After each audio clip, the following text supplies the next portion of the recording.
Jemaat yang dikasihi Tuhan Yesus, terimalah salam dari kami. Selamat pagi, Salam. Di pagi yang cerah ini, marilah kita sediakan waktu sejenak untuk merenungkan firman Tuhan yang menjadi kekuatan kita. Marilah kita berdoa. Tuhan Yesus Raja Surga, kiranya melimpahkan berkat, sukacita, kebahagiaan, dan damai sejahtera untuk kita semua umat-Nya. Amin. Firman Tuhan yang menjadi renungan kita hari ini, Rabu 14 Juli 2021, tertulis dalam kitab Lukas pasal 12 ayat 5. Aku akan menunjukkan kepada kamu siapakah yang harus kamu takuti.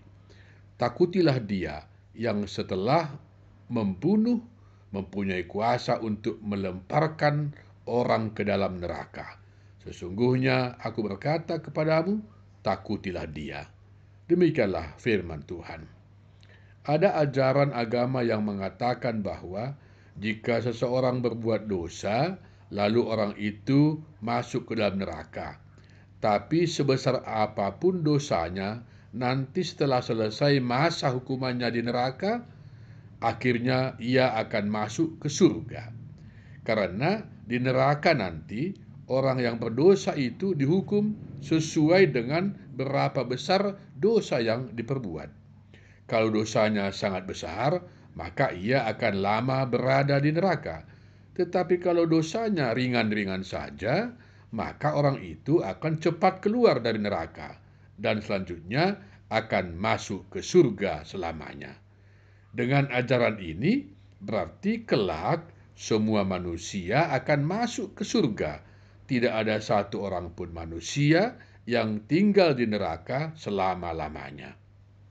Jemaat yang dikasihi Tuhan Yesus, hari ini Tuhan Yesus mengajar kita bahwa kita harus lebih takut, lebih tunduk, lebih setia kepada Sang Penguasa yang berkuasa memasukkan orang ke dalam neraka. Kalau penguasa dunia ini berkuasa hanya membunuh tubuh manusia, tetapi tidak berkuasa memasukkan manusia ke dalam neraka. Artinya, yang berkuasa atas surga dan neraka hanyalah Tuhan. Yang menciptakan surga dan neraka adalah Tuhan. Yang menciptakan alam dan beserta segala isinya adalah Tuhan. Setelah semuanya dicipta, secara khusus Tuhan menciptakan manusia dan memberikan napas dan roh kepada manusia. Siapakah Tuhan itu? Dia adalah Yesus Kristus.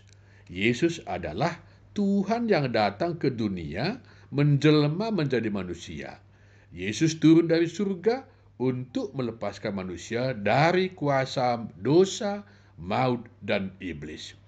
Yesus tidak pernah mengajarkan kepada manusia tentang hukuman di neraka, ada batasnya atau ada waktunya berakhir. Tidak ada. Tetapi Yesus berkata dalam kitab Matius pasal 28 ayat 18, Yesus mendekati mereka dan berkata, "Kepadaku telah diberikan segala kuasa di surga dan di bumi." Yesus adalah penguasa tunggal di surga dan di dunia.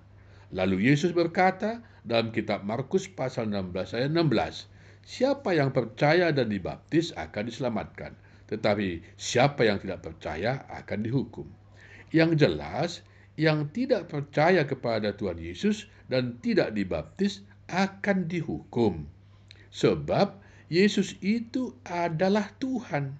Dia berkata dalam kitab Yohanes pasal 8 ayat 58, kata Yesus kepada mereka, "Aku berkata kepadamu, sesungguhnya sebelum Abraham jadi, aku sudah ada." Abraham hidup pada zaman perjanjian lama, kurang lebih 2000 tahun beda waktu Abraham dengan Tuhan Yesus. Kalau Yesus berkata bahwa sebelum Abraham jadi, Yesus sudah ada, lalu Yesus itu siapa? Berarti Yesus itu adalah Tuhannya Abraham. Yesus adalah Allah yang ada di zaman perjanjian lama dahulu. Jemaat yang berbahagia, Yesus berkata dalam kitab Matius pasal 25 ayat 41 dan 46. Dan ia akan berkata juga kepada mereka yang di sebelah kirinya, "Enyahlah dari hadapanku, hai kamu orang-orang terkutuk, enyahlah ke dalam api yang kekal, yang telah sedia untuk iblis dan malaikat-malaikatnya. Dan mereka ini akan masuk ke tempat siksaan yang kekal, tetapi orang benar ke dalam hidup yang kekal." Yesus juga berkata dalam kitab Wahyu pasal 21 ayat 8, "Tetapi orang-orang penakut, orang-orang yang tidak percaya, orang-orang keji, orang-orang pembunuh, orang-orang sundal, tukang-tukang sihir, penyembah-penyembah berhala, dan semua pendusta, mereka akan mendapat bagian mereka di dalam lautan yang menyala-nyala oleh api dan belerang. Inilah kematian yang kedua." Tuhan Yesus mengajarkan bahwa orang yang masuk ke neraka akan tinggal di neraka kekal selamanya. Sebagai umat percaya, mari tetap setia dan tunduk kepada Tuhan Yesus. Marilah lebih giat berbuat yang terbaik, karena kita adalah pewaris kerajaan surga. Tuhan Yesus memberikan jaminan kepada umatnya. Dia berkata kepada umatnya di dalam Lukas pasal 10 ayat 20.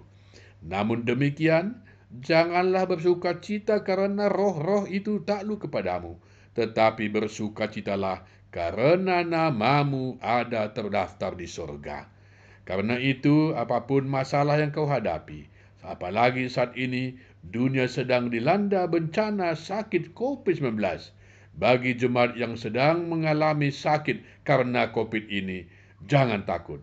Tetaplah semangat. Tuhan Yesus akan menjamah tubuhmu dan akan menyembuhkanmu. Karena itu, setialah kepada Tuhan Yesus. Amin. Marilah kita berdoa. Bapa kami yang di surga, segala puji, hormat, dan kemuliaan kami sembahkan kehadirat-Mu. Oleh karena kasih-Mu, kami masih boleh hidup hingga pada pagi ini. Kini kami datang menghadap kehadirat-Mu untuk menyerahkan seluruh kehidupan kami ke dalam perlindungan-Mu. Berilah kami iman yang teguh untuk melakukan kehendak-Mu. Limpahkan kepada kami kesehatan, kekuatan, rezeki, panjang umur, sukacita, kebahagiaan, dan damai sejahtera. Mampukan kami melakukan kehendak-Mu dan kami boleh menjadi pembawa damai dan sukacita kepada sesama kami. Berkati semua gereja-Mu. Sembuhkanlah semua umat-Mu yang sedang sakit. Berkati mereka agar tetap percaya kepada kuasa-Mu, karena Engkau sanggup menyembuhkan segala penyakit. Berkati semua hamba-Mu agar tetap bersukacita untuk memberitakan firman-Mu. Berkatilah rakyat, pemerintah, bangsa dan negara kami Indonesia, agar sanggup mengatasi wabah COVID-19 yang melanda bangsa kami. Sembuhkanlah bangsa kami Indonesia. Selamatkanlah negara kami Indonesia, agar negara kami Indonesia dapat menjadi negara yang maju dan hebat. Ampunilah segala dosa dan kesalahan kami, agar kami suci dan kudus di hadapan-Mu. Terimalah doa dan permohonan dari kami, anak-anak-Mu. Anugerah dari Tuhan kita Yesus Kristus, dan kasih setia dari Allah Bapa, dan persekutuan dari Roh Kudus menyertai kamu semua. Amin.